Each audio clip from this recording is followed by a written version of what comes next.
दोस्तों, मैं हूं सुनील सारे। आप सभी का सारे क्लास पे स्वागत करता हूं। ठीक है दोस्तों, तो हम लोग देख रहे थे जनजातियां। ठीक है, हमारा जनजाति का पहला क्लास हो गया है। ठीक है, जहां से बचा था, ठीक है दोस्तों, जहां से बचा था मतलब हम लोग वहां से देख लिए थे। पंडित जवाहरलाल नेहरू जी ने आदिवासियों के लिए पंचशील समझौता किया। क्या किया? पंडित जवाहरलाल नेहरू जी ने आदिवासियों के लिए पंचशील समझौता किया। ठीक, अब उसके बाद आगे देखते हैं। Verrier Elwin, very important, Verrier Elwin.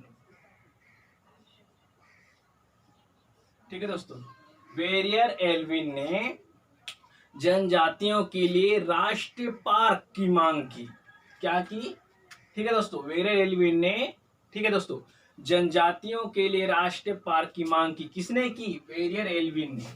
जनजातियों के लिए, जनजातियों के लिए राष्ट्रीय पार्क की मांग की।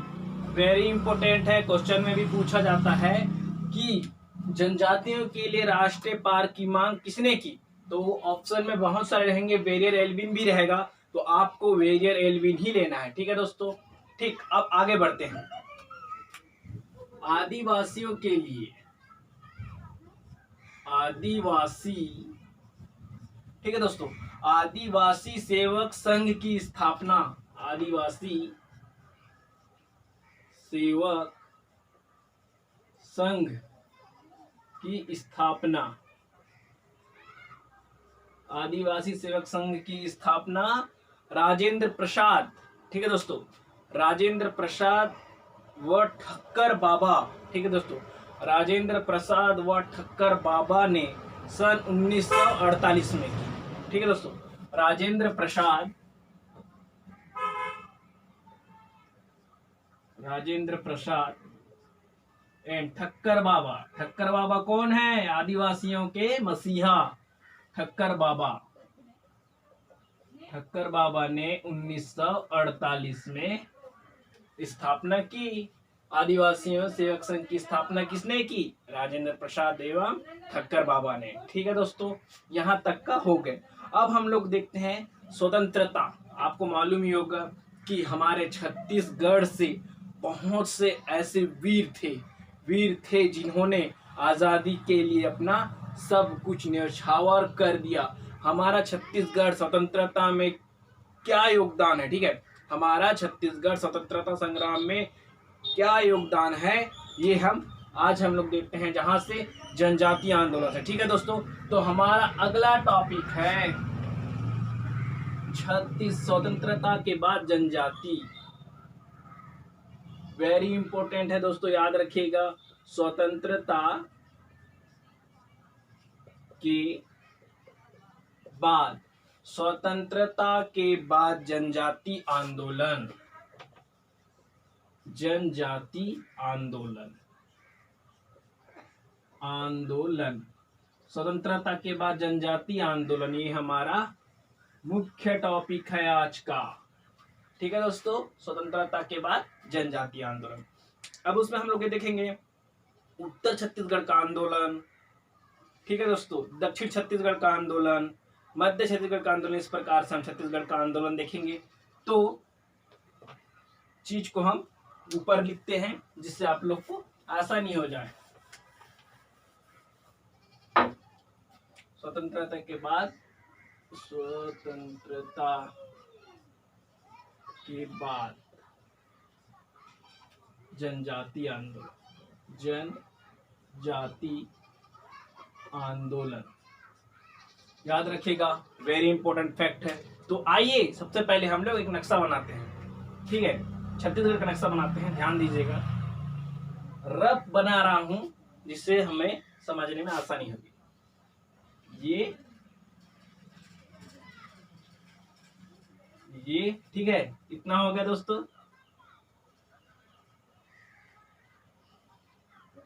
एक मिनट, यहाँ बिगड़ गया है थोड़ा। ये।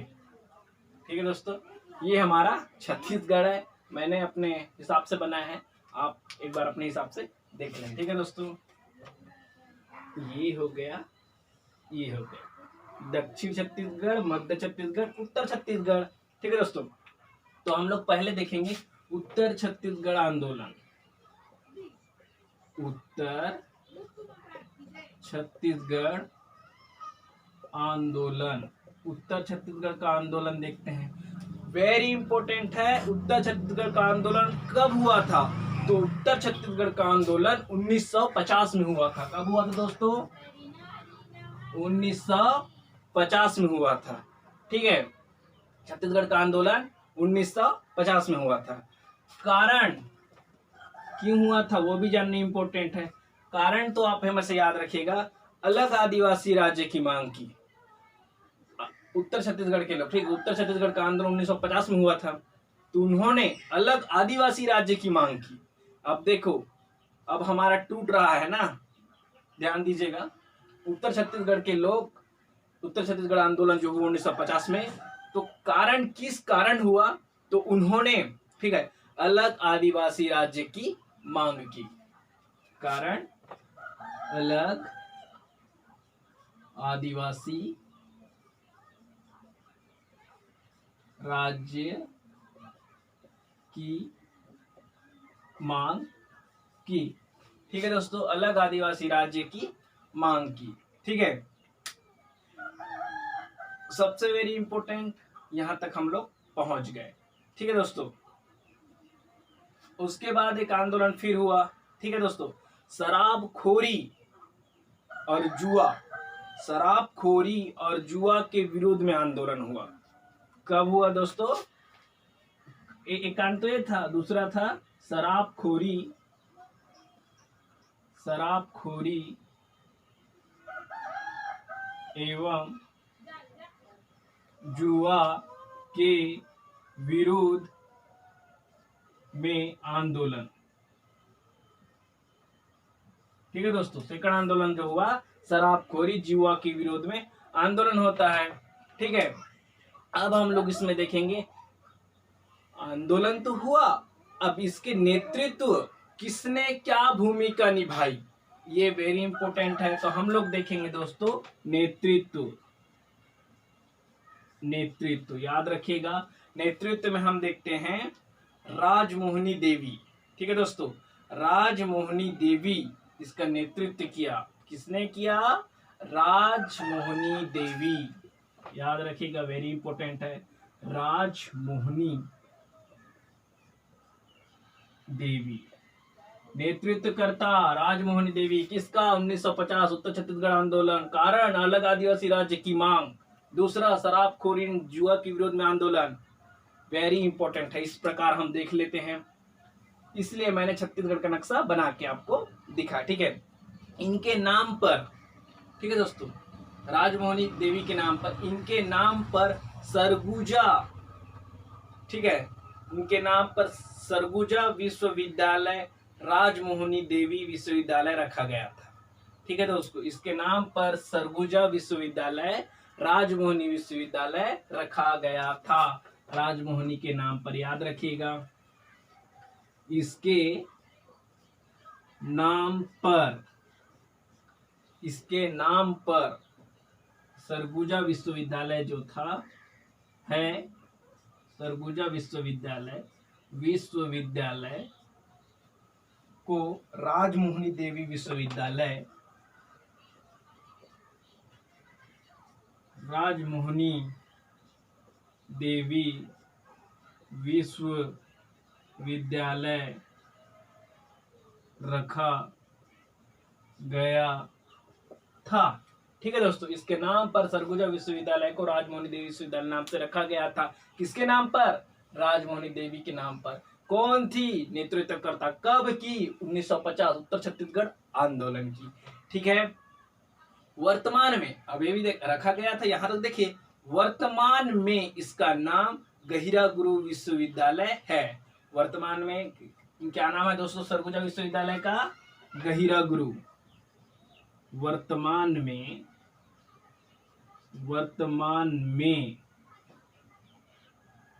विश्वविद्यालय का नाम, विश्वविद्यालय का नाम गहिरा गुरु। क्या है दोस्तों?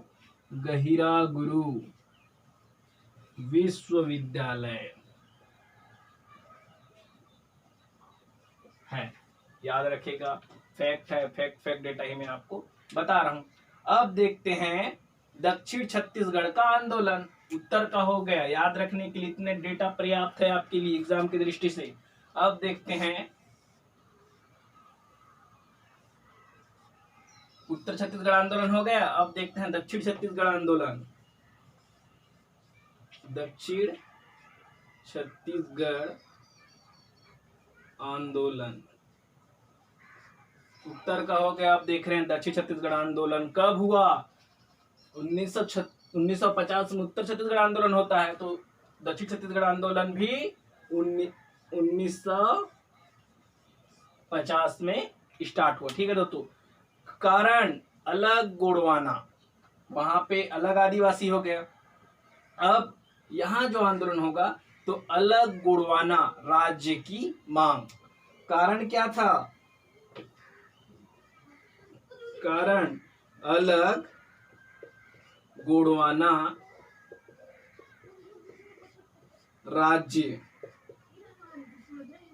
की मांग, अलग गोंडवाना राज्य की मांग, ये थी दोस्तों। ठीक है। अब देखेंगे हम लोग, मांग तो हुआ, ठीक है, जैसे यहाँ भी हुआ मांग, यहाँ भी हुआ मांग, तो यहाँ पे हम लोगों ने देखा नेतृत्व करता, तो यहाँ भी हम लोग देखेंगे नेतृत्व किसके नेतृत्व में हुआ?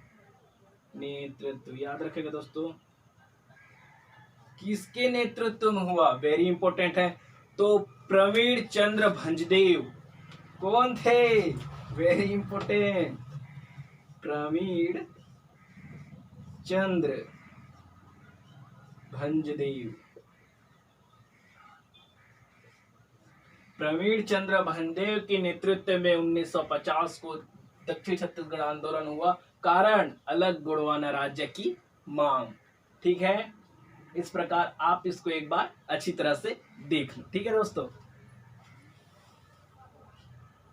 आइए दोस्तों आज का फैक्ट देखते हैं, उसके बाद हम नेक्स्ट वीडियो में, ठीक है दोस्तों, इसके बाद हम नेक्स्ट वीडियो में एक छत्तीसगढ़ का नक्शा बनाएंगे और छत्तीसगढ़ के प्रत्येक जिले में कौन कौन से जनजाति पाई जाती है उसका हम लोग विस्तार से उसमें वर्णन करते हैं। ठीक है, तो आज का फैक्ट हम लोग देखते हैं। फैक्ट नंबर पहला, वेरी इंपॉर्टेंट दोस्तों, छत्तीसगढ़ में सबसे अधिक जनजाति, छत्तीसगढ़ में सबसे अधिक जनजाति कौन सी है? तो गोंड। याद रखिएगा, छत्तीसगढ़ में सबसे अधिक जनजाति, छत्तीसगढ़ में सबसे अधिक जनजाति गोंड। ठीक है दोस्तों। अब आर्थिक रूप से, ठीक है, आर्थिक रूप से सबसे समृद्ध जनजाति, ये भी देखेंगे हम, बांट दिए इसको, आर्थिक रूप से। नेक्स्ट फैक्ट है दोस्तों, आर्थिक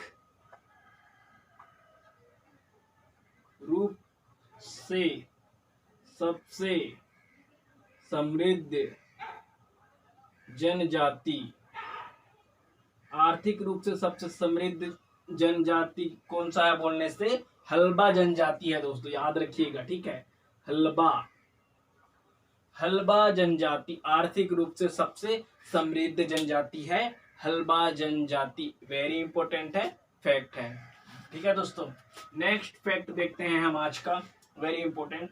सबसे पिछड़ी जनजाति कौन सी है? सबसे पिछड़ी जनजाति कौन सी है, सब पूछा जाता है। ऑप्शन में बहुत सारे रहेंगे, तो हम आपको डायरेक्ट फैक्ट बता रहे हैं आज। सबसे पिछड़ी जनजाति, सबसे पिछड़ी जनजाति, सबसे पिछड़ी जनजाति है अबूझमाड़िया जनजाति। अबूझमाड़िया, ठीक है। सबसे पिछड़ी जनजाति कौन सी है बोलने से दोस्तों, अबूझमाड़िया जनजाति है, याद रखिएगा, वेरी इंपॉर्टेंट है। इसमें क्वेश्चन में ऐसा आएगा, सबसे पिछड़ी जनजाति कौन सी है?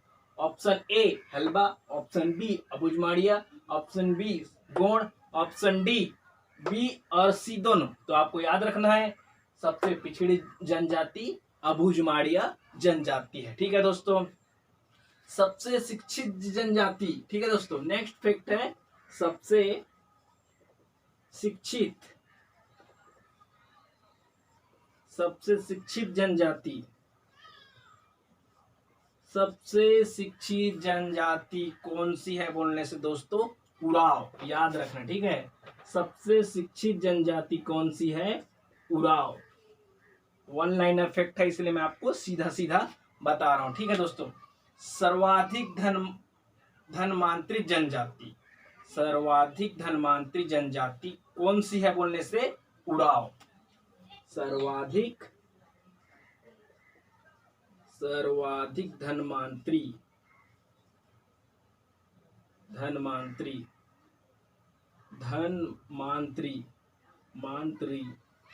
धनमांत्री कौन से है दोस्तों, उराव। उराव है दोस्तों, वेरी इंपॉर्टेंट है, आपको हमेशा याद रखना ही होगा। सर्वाधिक रूप से सबसे धनमांत्रित जनजाति उराव। ठीक है दोस्तों। सांस्कृतिक रूप से सबसे समृद्ध जनजाति, सांस्कृतिक रूप से सबसे समृद्ध जनजाति कौन सी है, सांस्कृतिक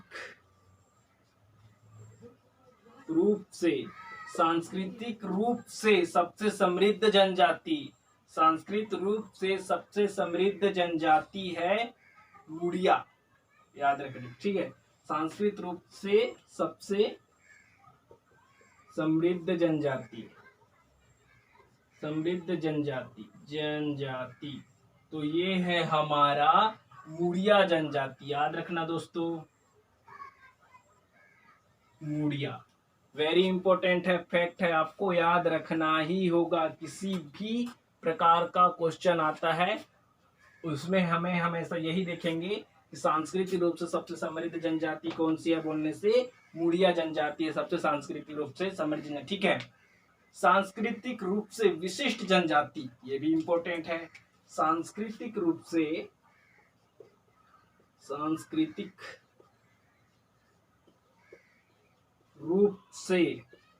सबसे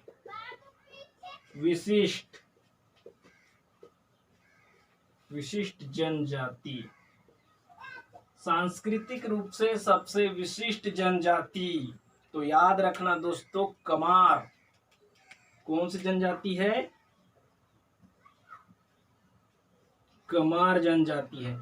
किसने कहा, वेरियर एल्विन ने कहा था। किसने कहा था दोस्तों, वेरियर एल्विन ने।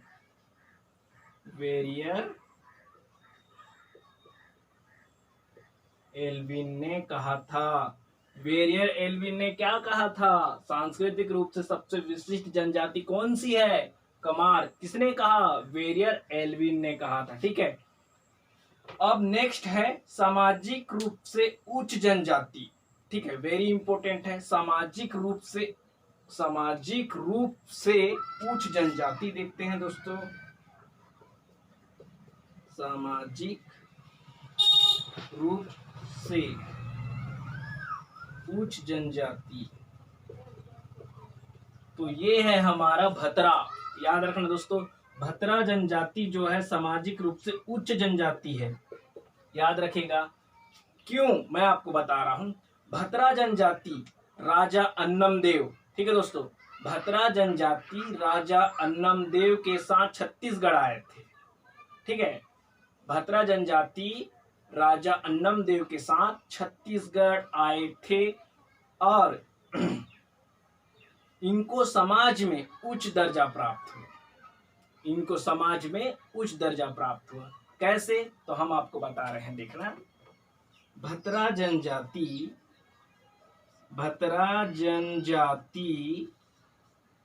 राजा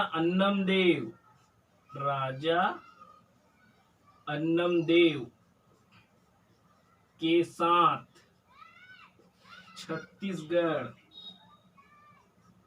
छत्तीसगढ़ में आकर बस गए, में आकर बस गए,